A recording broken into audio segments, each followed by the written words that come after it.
In the last episode, Jonathan Marchessault broke my heart, and now we have to look to move on. We ended the last episode right then and there. We didn't take a look at anything that happened. We don't know who's going to win the Stanley Cup, so let's go ahead and get to that first before we find out just what's going to happen in this episode, because there's really no way to tell. We're going through the draft, but what trades might be made, what signings might occur, we don't yet know. And that is kind of, I guess, the beauty of what we're doing here. Although, shout out to the Chicago Wolves, actually, moving on to the next round. They're moving on to the conference final, I think. So we'll take a look here. Never mind, we won't send to the end. We'll take a look at what's going on with the Wolves. Let's see here. So they beat the Rampage. Okay, they must have played the Rampage in the final game of the regular season and then played them in the playoffs. Maybe. No, they won it in 4 games out of a possible 5.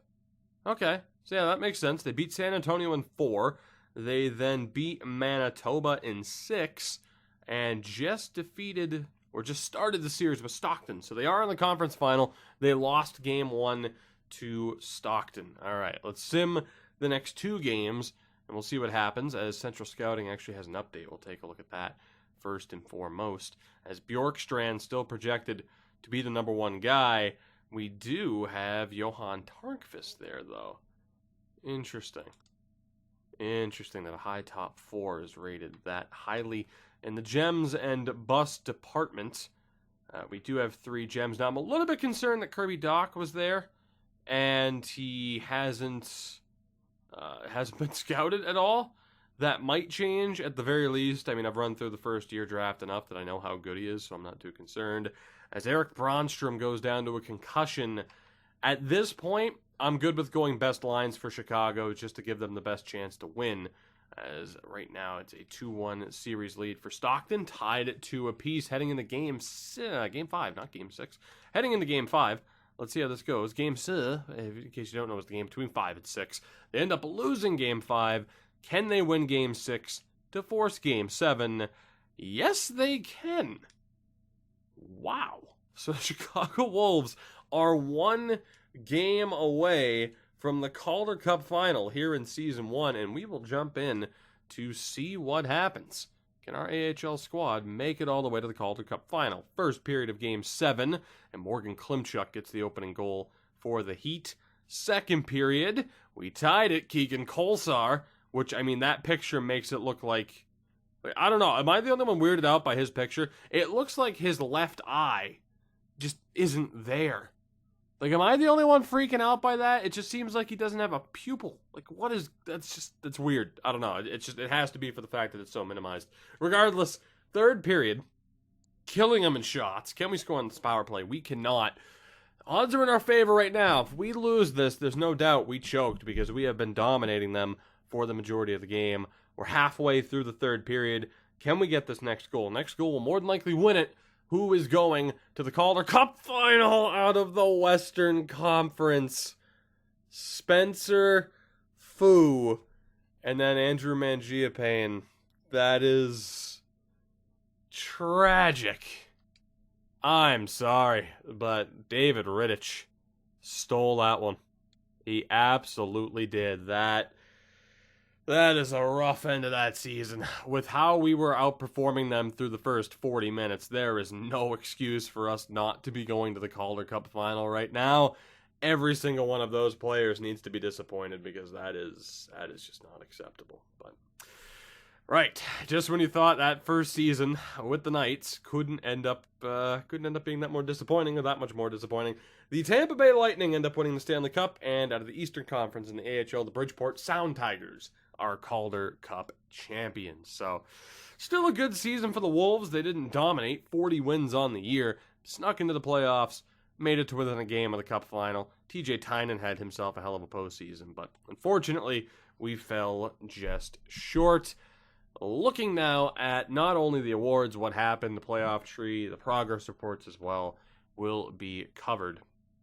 The Tampa Bay Lightning, though.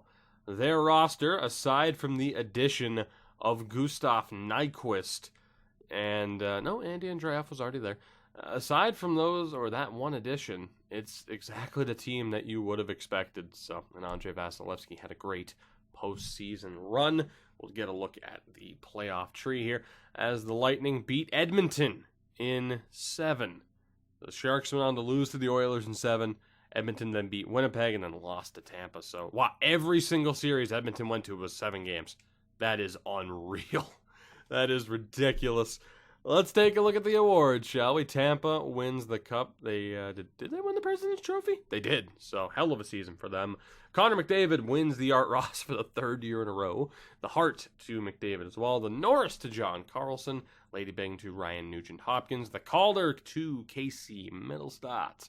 Vasilevsky wins the Conn Smythe and the Vezina and the Jennings.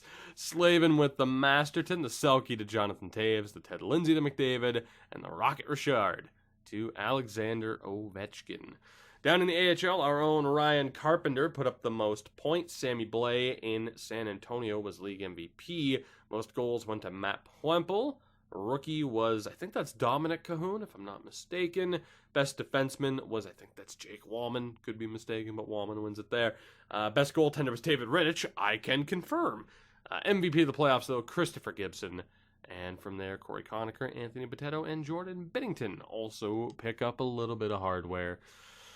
Oh, Marchessault. He's just right there. Just right there. I don't even want to see your face. 48-win season goes down the drain because of what you did in overtime. Absolutely tragic. So disappointing.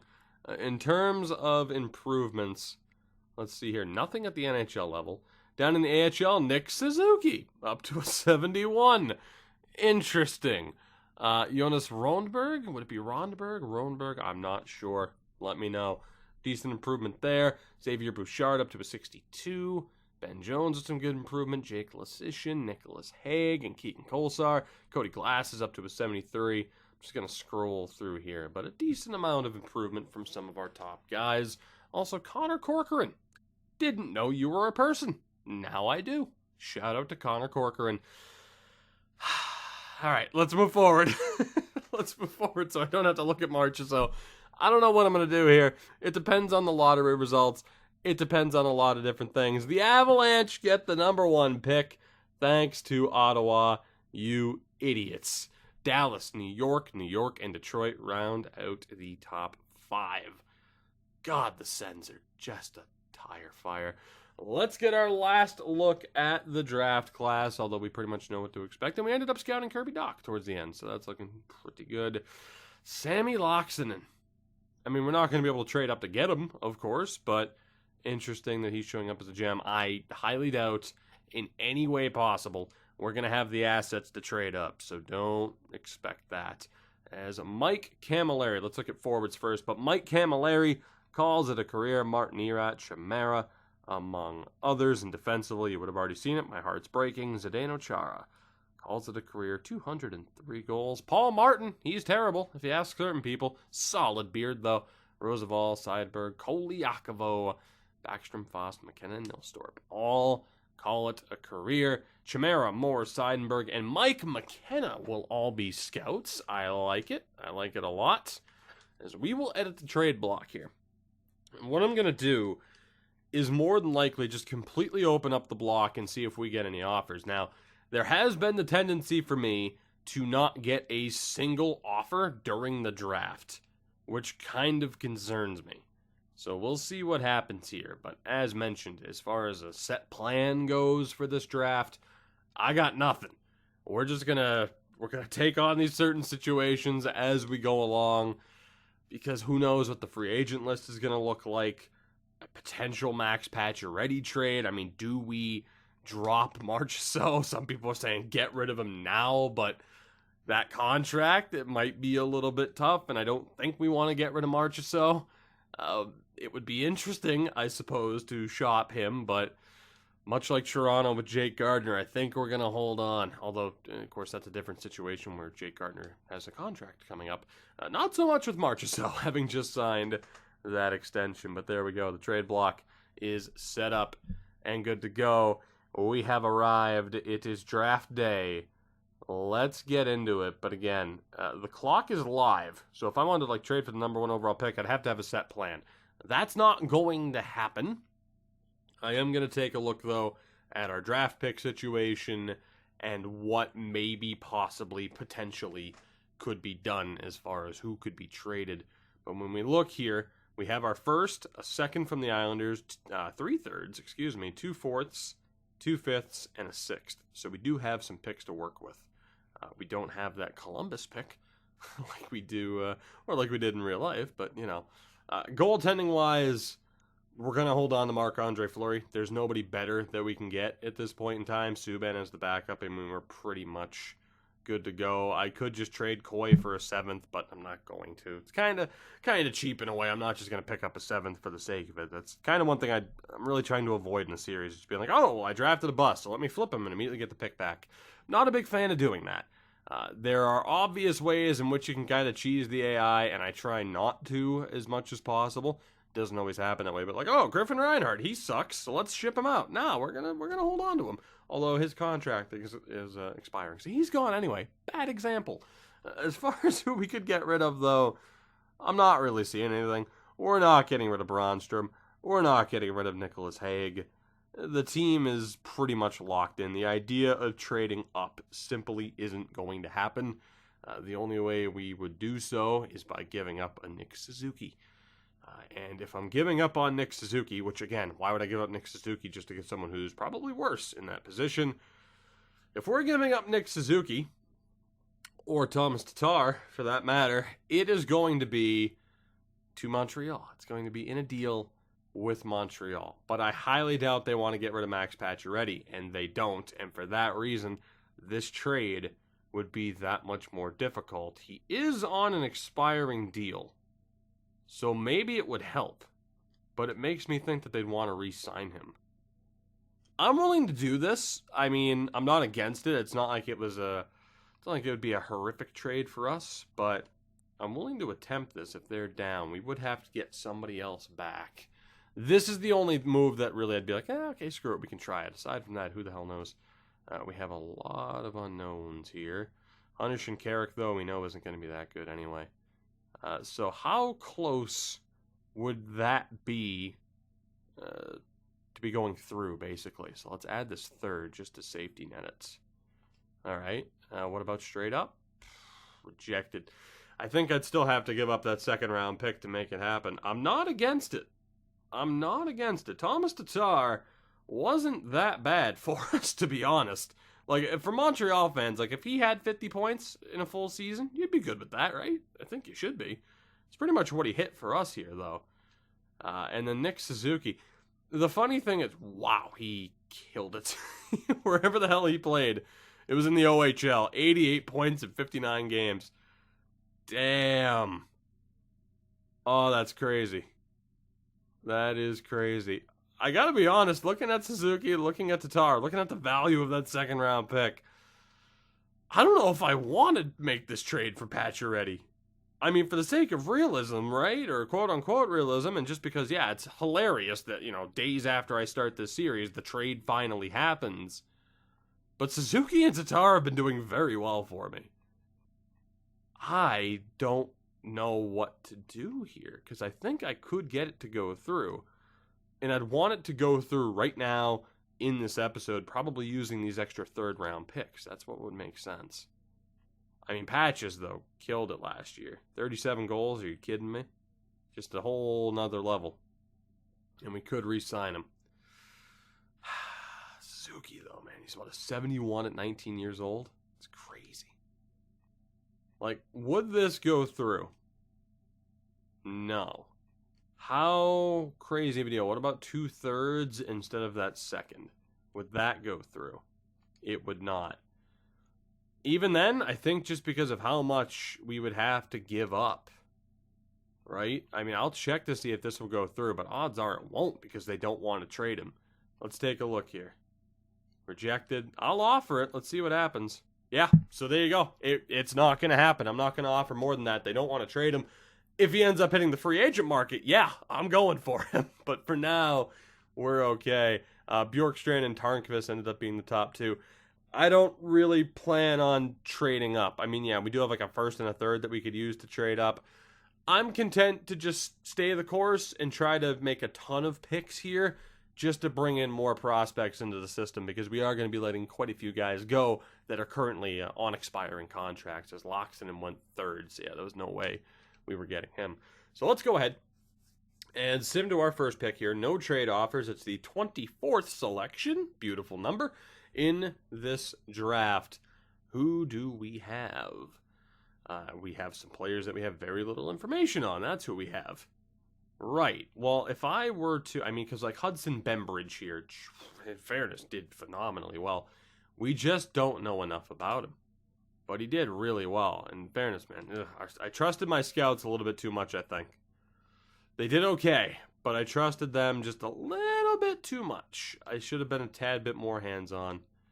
Let's see here. So Nolan Foote is an option, but also Maxim McGillney is as well. I'm not as intrigued by McGillney. If I sort out by potential here. So we have two guys, both medium elites, that we could look to pick up later on. Clymer is an unconfirmed medium elite in the early stages here. Pelletier, Nikita Okhotyuk, Troy McDermott, Zachary Nugent-Hopkins. Kind of looking at where these guys are projected to go. Arthur Kaliev, I think we'll probably stick, quite a few low elites here too. We'll probably just stick to the board, and from the looks of it, again, our scouts did okay. There are still some unknowns that I should have been a little bit more careful with. McGillney is an option. I'm going to avoid Clymer just to play it safe. Our scout, though, does have Bembridge as the next highest pick. So McGillney, Nolan Foote, Mikko Kuokkanen, no, obviously not. As far as who's projected to go next, I could trust my scouts who are saying that Bembridge is the best of the bunch. Or we could go for Nolan Foote. Yeah, aside from that, it's just it's best guess at this point. And of course, we know we have the 32nd pick coming up. So Bembridge, again, did phenomenally well in US West as an 18-year-old, but we just don't know enough about him. Maxim McGillney did not do well, but he was playing in a men's league. No similar style. And then Nolan Foote did all right. The one benefit, of course, is, hey, it's Nolan Foote and we know who he is. I got to be honest, though. I think I might trust our scout with Bembridge, because he was previously ranked 19th and has fallen to 24th on Central Scouting. Why? Who knows? Nothing's really locked in for him. But I think I'm going to trust our scout, because he is saying that Hudson Bembridge should be the next to go. This is right where he should be picked. And it comes down to McGillney, Foote, or Bembridge, and maybe Bembridge is elite as opposed to a top 6. Tough to say. And then Clymer's there too. But I really do like the point production. I really do like the point production on Bembridge as an 18-year-old, even in a weaker league. Hudson Bembridge, don't make me regret this. Don't make me regret it. Oh, look at it. No, that's not what his potential is. I don't know what the hell that was either. But no, we'll see how good he is in the future. That was certainly a risky selection. We'll see. We'll see. I went for the risk. Here's my problem now.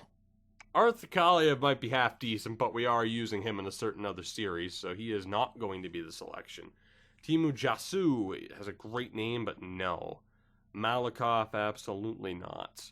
Nikita Okhotyuk, I'm just not sure how good you are. You are a real player, of course. Gregory Roach did really well as an 18-year-old as well. Could be worth it. Jackson Vandaliste, you're a real player. I know you're not a medium elite. I know you're not close. Sorry. Because EA did you dirty. Raphael Peckham, 30 points as an 18-year-old.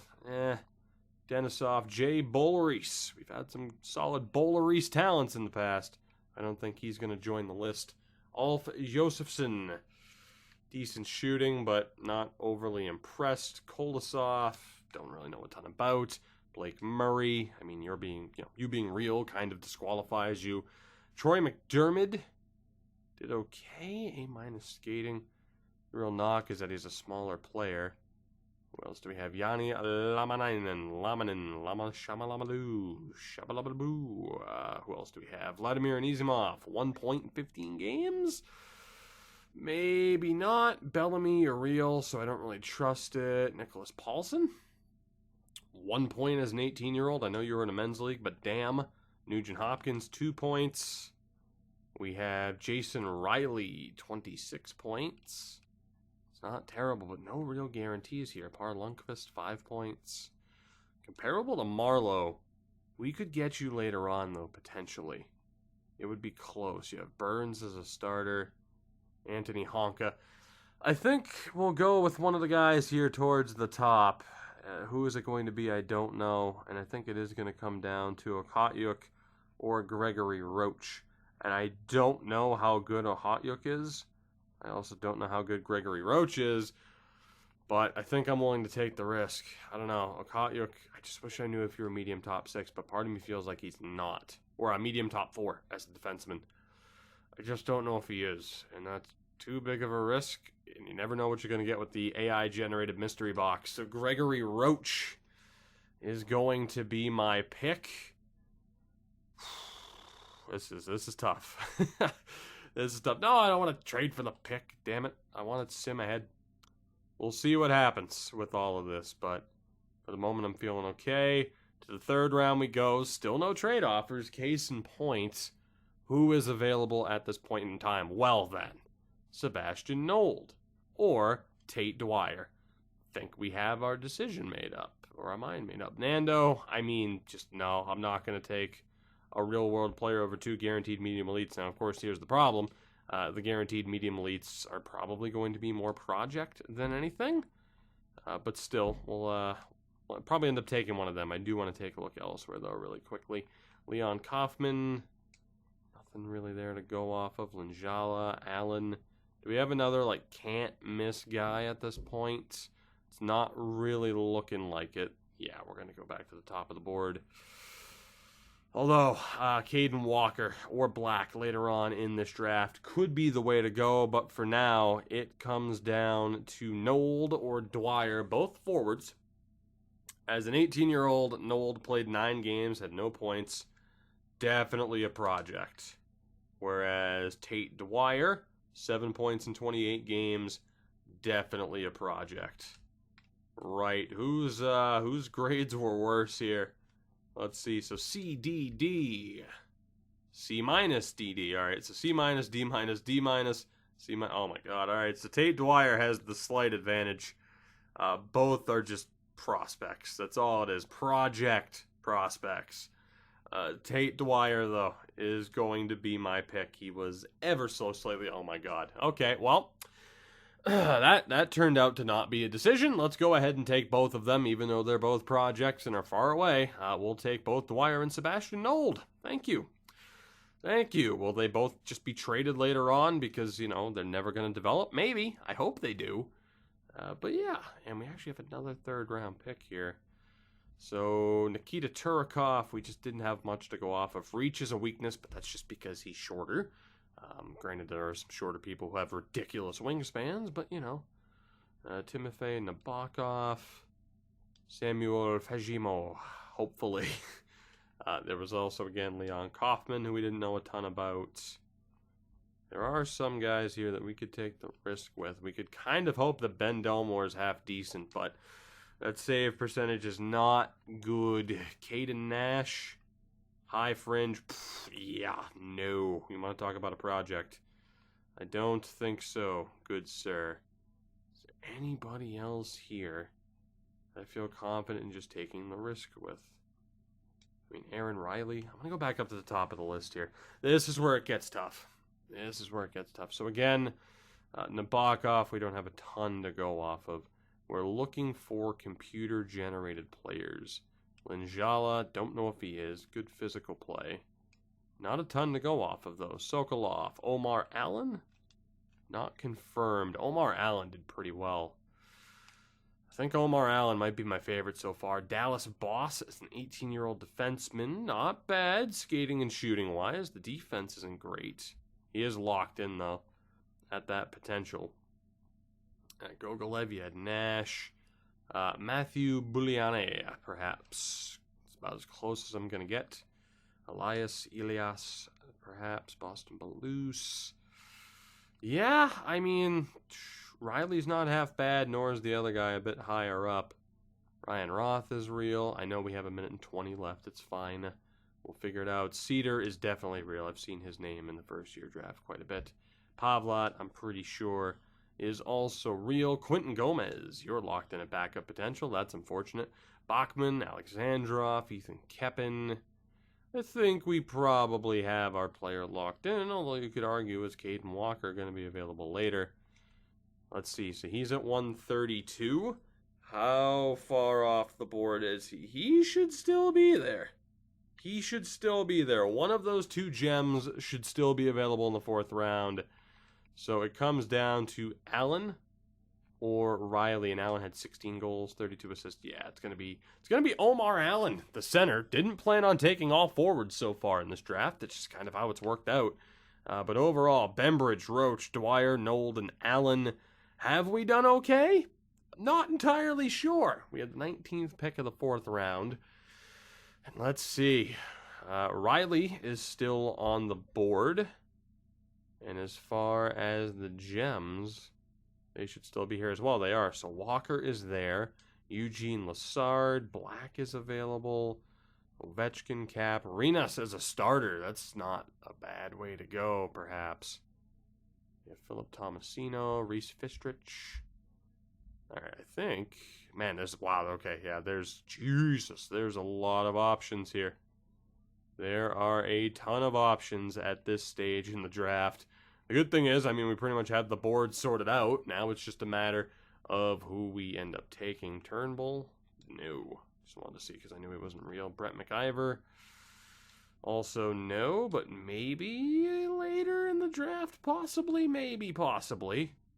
And Zach Malik, who is definitely not that good. So let's take a look at the pinned players yet again. So we have Wyatt Owen, had 6 points as an 18-year-old. C's and a couple of D's. Renas, the starter, didn't play a single game at 18. Reese Gerard, 19 points. Oli Koivunen, 1 point. Meh. Magnus Eklund has the gem. B- in shooting. Eugene Lassard. Yeah, what about Daryl Black? 3 goals. I think right now Eklund's the favorite, but we also have Caden Walker, who, I mean, yeah, I think I trust Eklund right now more than anything. It's the one time you want to trust an Eklund in hockey. McIver, and then Riley as well, which I feel like Aaron Riley could be half decent. When's our next pick after this? Do I have another one? I do have another in the 4th round. Okay.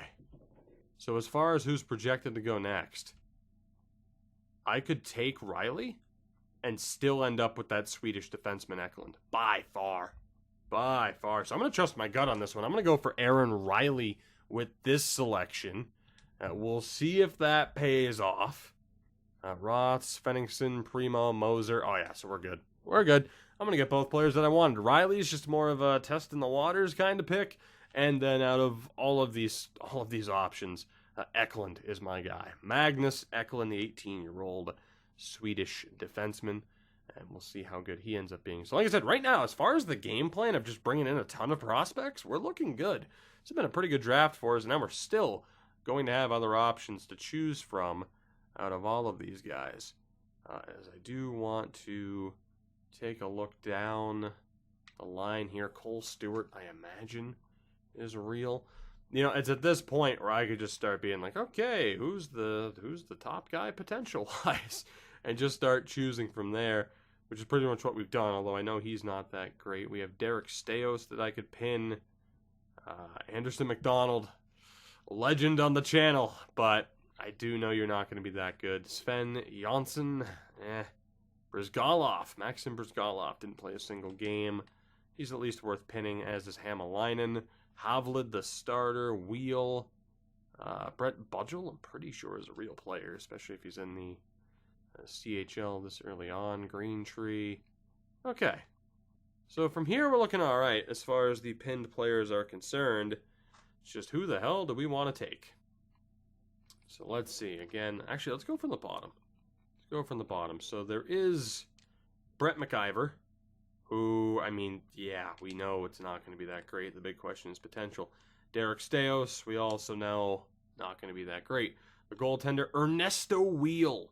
8 games played, really struggled as an 18-year-old. Of course, I haven't really paid attention to personality, which we need to, given that morale's on.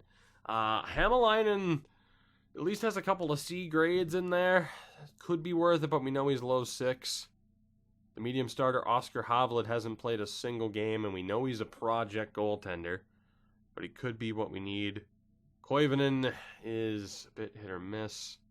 Girard at least had 19 points, and Wyatt Owen only had 6. So it comes down to Owen, Girard, or Havlat. I'm going to go for Girard and hope that Havlat's available later. But 19 points in 49 games for the 18-year-old. I'm gonna test my luck here with Reece Girard, and we'll see if we can get a little bit lucky in terms of his actual potential. I know we have 1 pick left in this draft. Never mind, we have 2. We have 1 pick in the 6th round. So we'll still be able to get somebody half decent here at this stage. And like I said, as far as how this draft is going, we're at least giving ourselves a chance to find some decent picks. I am going to go for Havlat. It's a little bit off the board, but just to get a goaltender into the system, it's a little bit of a risk, but we'll get a goalie into the system, and that'll bring us to the 6th round, our final pick of this draft. Not a single trade offer, by the way. But let's see. Do we still have any of those guys on the board? We do. We have Steos, Wheel, Hamalainen, and Maxim Brizgalov.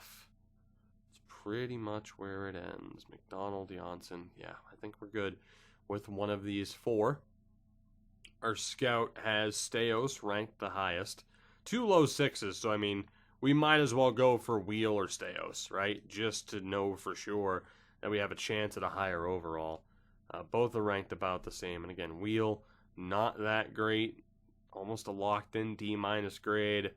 And then Derek Steos, also not that great. But we did take 1 goaltender. I don't think we need another. Derek Steos is probably my guy here. And again, I'd probably go more in depth, but we do know that the majority of this draft is real players, at least a good portion of it. So, Derek Steos, I mean, he's 6'5", played in the SHL this season. We'll give him an opportunity, and maybe he'll end up being that much better, that much better in terms of what the final result is. So quite a few picks in this draft. I'm fairly happy with how we did. The big thing, of course, is the risk of the 1st round pick, trusting my scout, and taking Bembridge. That could come back to haunt me. And we do have a couple of scouts whose contracts are expiring as well. We'll see if we can get anything done here. And I think the big question is whether or not Max Pacio-ready ends up on the list. So let's see. Contracts left. So it was these 2. One's an A-plus scout. The other's an A scout. So yeah, we're definitely going to want to bring both of you back. That's fair. Actually, in fairness, that's region accuracy. They're both B-rated scouts. My bad. Do we have any terrible scouts with free agency coming up? We do. So Jennings, you're gone. Again, owner mode's not on, so we don't have to worry about this.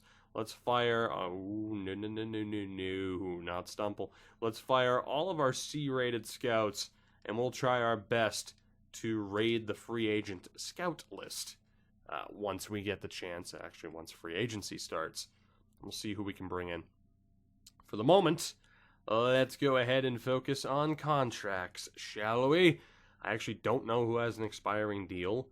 Goaltending-wise, Malcolm Subban does. Interesting. I mean, we have to bring him back as our backup, right? He's not even asking for that much, actually. He wants to come back as well, so I'm going to see if I can drop that to 1.8. I'm not going to do the full 85%, but just to see if that works. Lagasse, I'm sorry. I gotta ditch you. And Zach Fucale as well. Sorry, you are out of here. Coy, I mean, I'm never going to sign him. After next season, I'm just not going to offer him a contract. Havlid, I'm not going to sign you at this point. I'll just try to let you develop, and we'll bring in a random free agent as the 5th goaltender. It'll be Dansk and Ferguson as our goaltenders next year. Defensively, Nate Schmidt, Shea Theodore, Derek Engelland at 37, Brad Hunt. I mean, we have to bring back Nate Schmidt, who doesn't want to re-sign. That could be problematic. I'm going to offer him a 1-year deal at $5 million, just to see if he'll come back for this next season so that we don't lose him for anything or for nothing. Brad Hunt, unfortunately, I'm going to let you go so we can get a look at different options.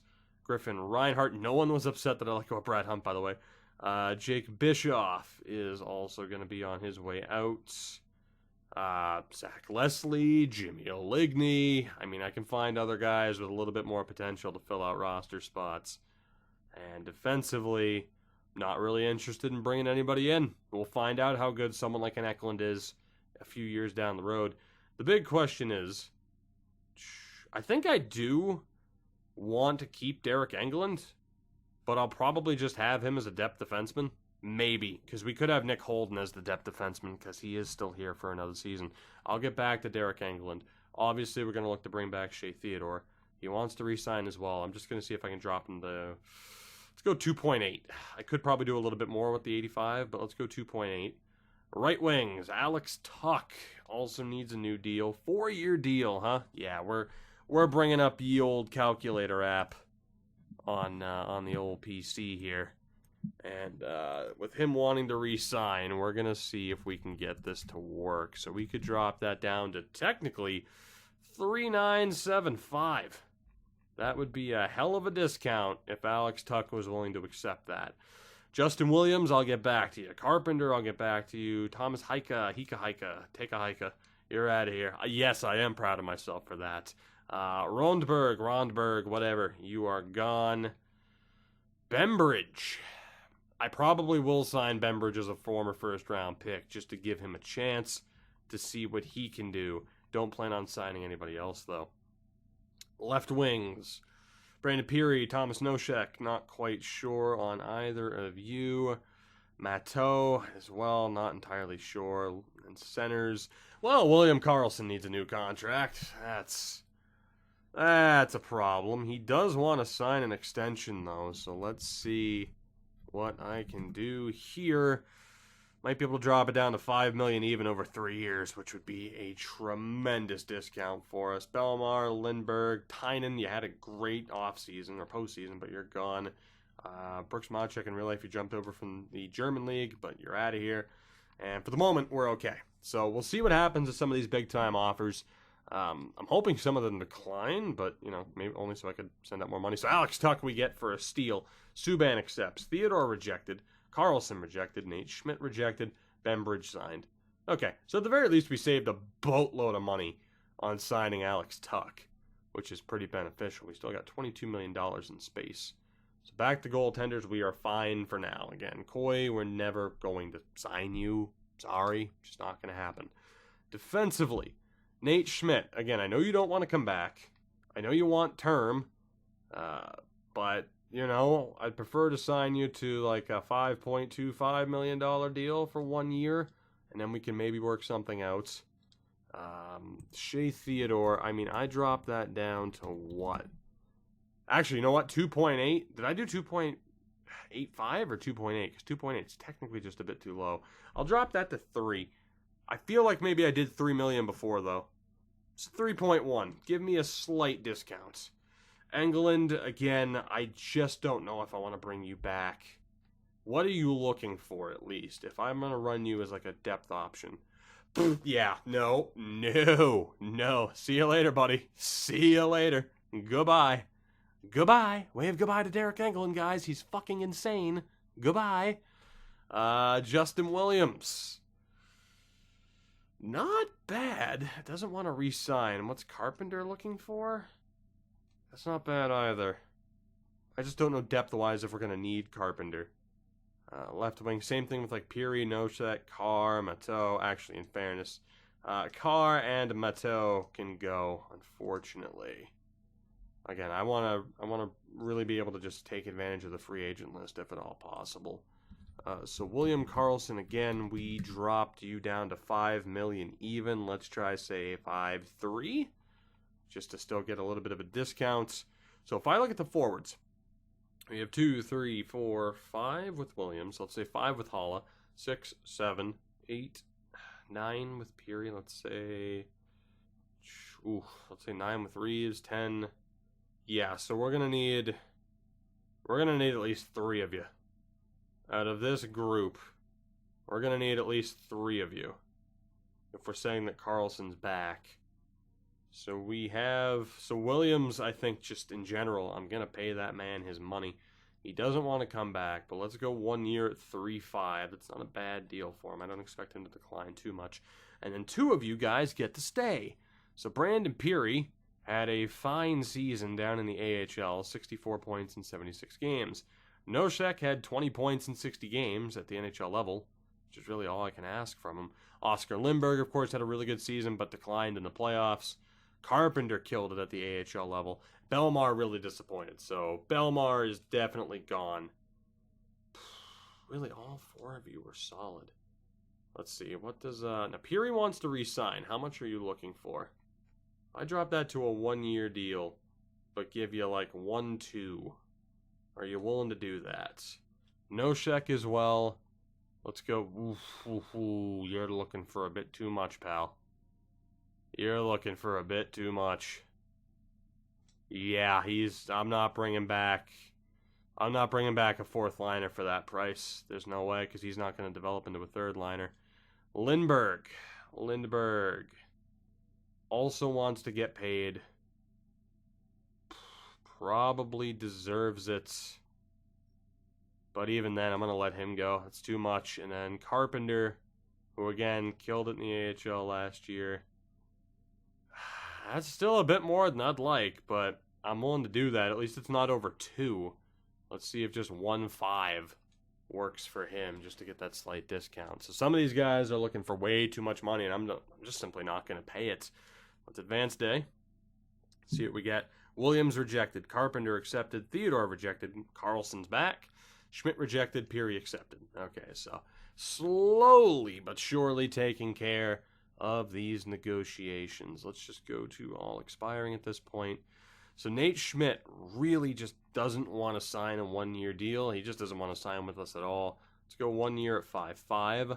Theodore is not really wanting a discount. I'm just going to give him what he wants at this point.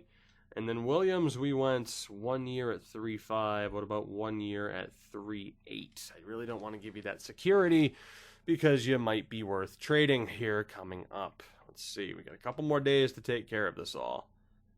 Duke Vighetti's back, the scout. Williams rejected. Theodore's back. Schmidt's back. Okay, so it's just Justin Williams that we have to worry about. There were a couple of those bottom 6 guys I really wanted to bring back, but man, they were asking for too much money. As Williams might be as well. And the good thing is, of course, we didn't give up that much for Williams, but damn, 1 year at $4 million for Williams, that might be too much. I mean, he did put up 55 points last season. I'm gonna go 1 year at $4 million. If he rejects that, he's gone. Like, that's my max offer, and even then, that's offering a little bit too much. That really is, but we'll see. Kitnar's back, and Williams rejected. All right, well, I thought for sure he was going to accept. You're gone, and that'll give us $10 million to work with heading into free agency. But yeah, any more than that for Williams is just not going to happen. So we'll let him go. So we do end up letting go of some people for free, which isn't necessarily ideal. But overall, I'm okay with it. Let me just go ahead. I'll set up the block in a minute. But maybe. Let's take a look at scouting first and foremost before I forget. We have 6 spots for scouts. Let's take a look at grades here and see who we can get. So we do have some A's. Clint Chapman is available at an A+. We'll send him an offer. We'll also send Hines an offer at an A+. Andreas Hines. So that would be 2. And then we have these A's, Fitzpatrick. Keith Fitzpatrick. There you go. We'll sign you, hopefully. There's Crooks. And then I know Mike McKenna's there at the bottom. And I love Mike McKenna. Former Portland Pirate Mike McKenna. But here's the thing. I want to get the top 2 Euro scouts because we have We have guys that can do CHL, NHL. We need European scouts at this point. And Kalinka, Genze, Henstrom. There's the Russian dude. So let's see. Who do we have here? The Russian dude, Marian Meje. Can also scout Sweden, rest of world, Germany, kind of, sort of. Yeah, we're gonna send Marian an offer. Might not even be a dude. And Hedstrom, between Hedstrom, Kalinka, and Genje. Good with the SHL, good with Germany. Genze, good in Europe. And Hedstrom, So, I think we're gonna go for Genze because you're pretty good throughout the European leagues. So there we go. Those will be the 6 scouts that I send offers to. That is pretty much taken care of. Now, I guess the moment of truth here coming up, the big moment here for this episode now is who the hell is on the free agent list? And how much damage are we going to be able to do? No Max Pacio-ready, but Stone and Duchesne, both at the open market, as does Ryan Dzingel, Artemi Panarin, Gustav Nyquist, Artemi Panarin. It might not be Pacio-ready, but it might be Artemi Panarin. Goaltending-wise, we know we are fine. We know we're fine. We do need either an AHL starter, backup, or depth option. We do not need a backup caliber guy. So let's take a look at potentials here. Is there anybody that we know to actually be a half-decent prospect? Chris Dreger, I'm not trusting it. Lankinen, not trusting it. Berube, the monster Gustafsson, Ville Husso, Daniel Vladar. The Bruins let go of Daniel Vladar. Now, EA does have him underrated. Vladar might be my guy. Jordan Binnington, Landon Bowe, Stejka. I'm thinking Vladar is my guy. I don't know why they let go of him, but we're gonna look to bring him in. Perfect option here. We'll give him a 3-year deal at $925 and see if he's willing to do that. Now, we do only have 34 contracts, so we're definitely going to have to fill out this roster. Jet Wu is a free agent, huh? Interesting. As far as who we could sign here defensively, let's take a look at the roster quickly after the releases that we ended up making. And we'll see what we're dealing with. So again, goaltending, we know we're fine. Defensively, what do we have overall-wise? If I can make sure to actually sort by it. So 3, 4, 5. Holden. We need at least one starter/depth option, and we need some half-decent depth. Okay, so defensively, starter/depth, and then just a shitload of AHL depth and potential prospects. So that is whom we will look to sign. It's just a matter of whether or not we want Holden as a starter, which we probably don't. So Tyler Myers is there. He's looking for a bit too much money. Adam McQuaid is drunk. Looking for 4-3. At least, you know what? I like it, though, that certain players are like, hey, I want way more than I'm worth. It's a smart move, because that's how free agency goes. Artemi Panarin, though, 7.1. I think we'll probably go for him. Probably. Defensively, again, as far as like that starter or that go-to, we're going to try to get someone who's not looking for that much money, so Holden might be the guy, because a lot of these guys are asking for way too much. I mean, if I take a look again at... No, actually, let's take a look at the forwards here for the first time, because defensively, we know what we need. We need one more NHL caliber guy and bodies. At the NHL level, forward-wise, though, what are we dealing with at this point? So let's go ahead. Check this out. So 2, 3, 4, 5, 6, 7, 8, 9, 10, 11, and 12. We could use another NHL caliber guy. We could. Shouldn't necessarily be a top 6 guy. Well, let's see. 1, 2, 3, 4, 5, 6. No, it shouldn't. It probably shouldn't be. But we know we can keep people happy with power play time. So it's the same thing at the NHL level. We have room for one more NHL caliber guy, and then we just need bodies. So the big thing here, knowing that we don't need to bring in multiple people, of course, is do we just splash the cash for one big name? You could argue that we shouldn't. I mean, center-wise, too, we're golden with who we have, I would say. I mean, you could make the argument for Duchesne at center. Even like a Kevin Hayes is a cheaper option, but I think we have our targets here. So defensively, We need somebody for about under 3 million, just to make sure. We need you to want, actually, for sure. What was Panarin asking for? It was 7-1, wasn't it? Okay. So, let's see what we can do here as far as who's going to be in our price brackets. Robert Bortuzzo. Gunnarsson. Meh. Weidman's not terrible. We could bring back Brad Hunt, which would probably... Actually, then again, no one was pissed that he left. Joe Morrow. Slater Cuckoo at 25, an RFA. Ben Sherratt, Joachim Ryan, Weidman right now is my favorite. Jake Dotchin's there. If we wanted a goon-like face puncher, Christian Juice is an RFA. What would it cost to bring in Christian Juice? A third. That might not be a bad way to go. That might not be a bad way to go. So we have Dotchin, we have Christian Juice, Franzen, Klaus Dahlbeck, Fantenberg, Jensen, Heed. I think I'd probably rather keep the third round pick. So in terms of that extra defenseman to bring in, I'm not against bringing in Jake Dotchin just for a scumbag. No, I'm no disrespect, of course, but in terms of just that overly physical edge that he'd bring, I'm not against it. It's him or Chris Weidman. I think I'm going to send an offer to Jake Dotchin. 3-year deal? Not quite. But how about a 2-year deal at $2 million? 2x2 for Jake Dotchin. I can fill out the roster later, but let's see. Jet Wu, we're obviously going to just enter that sweepstakes to see if we can get involved. And is there anybody else? Barker, Cronwall, obviously not. Prospects? Mikkola. Christian Juice being there is an interesting one. Thomas Schmitz. Panthers guy, Panthers prospect, who I don't really have that much faith in. Hello, familiar names. Now, here's the problem. Why are they on the list? Is it because EA underrated them? That's the big question. But I'm still going to send an offer to Emily Rasainen and Wyatt Wiley, even though I can't help but think it's just two instances of EA underrating certain players, but they are familiar names, and we'll see if we can get them on their ELCs. And with that, again, like I mentioned, I'll fill out this roster a little bit later once certain guys have kind of tempered their expectations a little bit. I mean, in terms of scouting by age, is there anybody here that I really recognize who might be half decent? I'm going to guess the answer is probably no.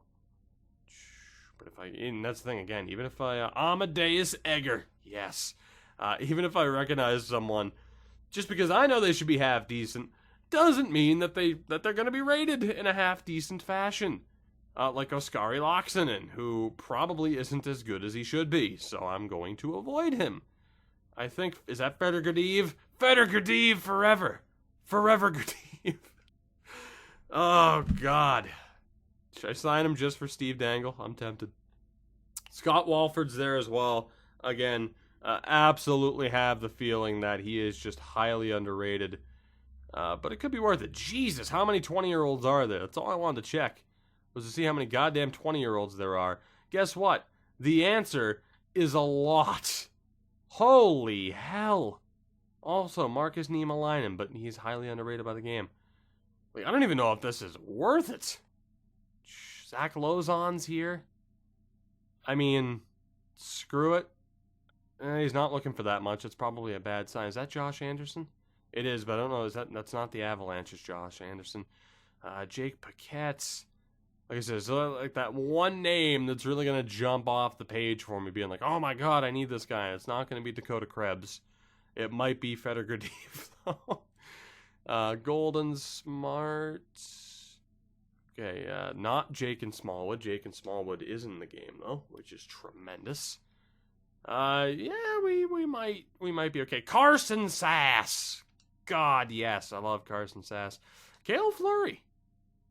I don't know how underrated EA has you. We're going to find out, because I am definitely going to sign you. Robin Salo as well. Here's the thing.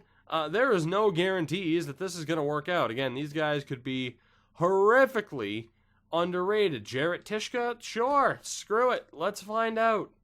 Let's find out just how horrifically underrated by EA all of you probably are, seeing as you ended up on the free agent list. Also, what's your first name? Liam Ham. Solid. Solid. Dollywall, Wilson, Hoffenmeyer, and I'm also going to sign Scott Walford. So we've sent out 9 contract offers. Got to keep that in mind. Federer. I really want to sign him. I do. No, you know what? We already made the joke. Loxton, I'm gonna let you go. We already made the joke. Let's not sign him. We've hit our peak on Forever Gurdiev or Federer Gurdiev jokes. Forever Gurdiev. In terms of a two-way deal, Esterle, Anton Lindholm, Christian Milanen, love ya. Let's go ahead and get you on this team for a season just to take up a roster spot. And defensively, for the moment, we're okay. Although Tommy Cross is there, so obviously I'm tempted. So up to 44 contract offers, and we are going to go in. Originally, I was going to leave it up to you guys, but it makes all the sense in the world. Let's enter the Panarin sweepstakes. 7 years, the max offer. And let's go up to 7.5 by 7 for Panarin. Tempted to go up to 8, but we'll go up to 7.5. And with that, unless there are any other prospects, again, right now we're up to 45 contracts. Stevenson's an RFA. Stelio Mateos, don't know why you're here. We'll try to get in on that sweepstakes. Jace Howryuk at 23. I'm going to guess there's a reason why you're there. Curtis Lazar, Adam Ernie. Let's take a look here. Nick Henry. Aren't you a Montreal guy? No, you're a Colorado guy. Okay. Former 4th round pick. I have a feeling EA has shafted you in a way, but we're going to find out for sure, potentially, if you sign with me. And with that, I think we're okay. So at the very least here, it's not like, oh, you know all these guys are good. Trust me, I don't. In my opinion, I know what I'd have some of them rated as, but that doesn't mean anything with the way this roster is currently. Ryan Donato's an RFA, Kerdiles, Reeder. I think we're okay for the moment. Probably. Keating, Ustaki. It's going to be a long episode, by the way, but screw it. Why not? Why not is my answer. AJ Greer. AJ Greer would bring us up to 48. Interesting picture of Mr. Greer. Why the hell not? Let's go like 1.2. I can't sign into that until I know for sure what we're looking at money-wise here. Sanford as well. Don't know what you're going to be rated. He's looking for a two-way deal. It's not that bad. There are a couple of guys I'm interested in here, but we have to play it safe for the moment until we know money-wise what we're looking at. So we might miss out on a little bit of forward depth. I'm okay with that. Let's move forward and get some answers from the myriad of contracts that we've sent out already. As Fitzpatrick has accepted as a scout. Andreas Hines has accepted. Desmond Crooks has signed up. Marion Meze. Oh, this is great. All these scouts. Yes, Genza. And from here, Rasainen has signed. Stelio Mateos. That potential's looking good. Wyatt Wiley, Cale Fleury, Tishka, Walford, Salo have all signed. Clint Chapman has signed as a scout. Wolanen's here. Jake Dotchin's here. Vladar's here. What about Panarin? Jet Wu's signed. Henry's signed. Here we go. Panarin accepts. And there we go. It was all worth it. We might not have picked up Pacio-ready, but we have signed Artemi Panarin. No guarantee he was going to sign here. I am very glad that he did. Artemi Panarin, welcome to Vegas. We still have a couple of contract spots open. As we take a look at the team here, again, we're pretty much good to go. We have our 5 goaltenders. Ferguson will be the 5th guy, as we're not really looking to develop anybody. I mean, maybe him. We'll see. Havlet's probably the next guy for the future. Defensively, a lot of question marks, but we do have a top 6 of McNabb, Theodore Schmidt, Miller, Merrill, Dotchin, and Holden as the depth option. Not a ton of depth from there. But we do have quite a few prospects signed now. There's really nobody else I can look to bring in. We're going to be relying on some of these guys to hopefully have half-decent potentials and develop. I doubt most of them do. And then NHL-wise, again, we have our top 9, 10, 11, and 12, including Reeves. Carrier also there. We're going to look to sign some forwards, or at least a forward. Yeah, forward-wise, we're looking a little bit low. We might have to sign a forward or two. We have too many defensive prospects signed. I went a little bit crazy. But we do have roster spots, right? So let's go ahead and sign a couple of depth forwards. See if there's anybody still left with half decent potential. And I'll send out 3 offers pretty much as well. So Stone's still there, but again, we got $2.6 million in cap. Nothing's going to happen there. So let's take a look around. Might as well see if there are any guys that are half decent. Like Mackenzie Entwistle, I don't know what the hell your potential is going to be. Is that Riley Sutter? It is. And again, I can't help but think that you're just horrifically underrated. So I'm probably going to avoid you. Who else do we have here? Poirier. Is there anybody else that we recognize here that might be worth giving the opportunity to? Potentially, but probably not from the looks of it. Good old Dickner, though. Samuel Dickner. I'm sure he had a wonderful time in high school. I'm sure. Or, middle school. By high school, people would just be like, fucking Dickner. And it wouldn't be a big deal. But middle school, oof, that could have been rough for him. Is that Emil Benstrom? It is. Davidson. Marcus Davidson. I'm willing to take the risk on Davidson to see if he's half decent, because if he's not, as a former second-round pick, then that's a little bit ridiculous. Boakfist as well. We'll find out. Why the hell not? Because again, if you're not that good, then I have a legitimate gripe. And this is also, again, why I edit rosters, because the fact that these guys are on the free agent list to begin with and are not being signed by their teams, oh my god, Shaw frickin' Boomhauer. The legend. Let's see, Philip Krivicic. Also an option. Cole Purbu. The Purbus. Gotta be someone else, right? Is this, yeah. Habs prospect Ikonen. Screw it. We'll send him an offer as well. Why not? Again, if none of these guys are half decent, then I have a legitimate gripe. And you know what? We're going to send Luotsurainen a contract offer as well. First come, first serve for these prospects. I'm all right with any of them signing with us. And good Lord. Now, I know I've signed Heponiemi before and found out that his potential wasn't that great. But, okay, I have to know. That's unfortunate. That's unfortunate. Oh, boy.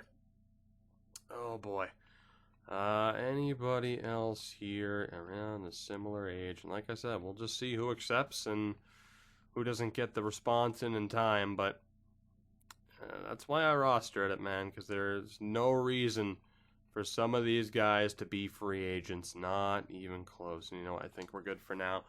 So let's do it. Let's move on towards the start of the next season. We'll hit sim to next season and see how this goes. Boakfist has signed Davidson and Ikonen. So Luotsurainen and Heponiemi have no choice but to reject. And we will move on towards the start of the next season. As a matter of fact, we are pretty much done with the episode.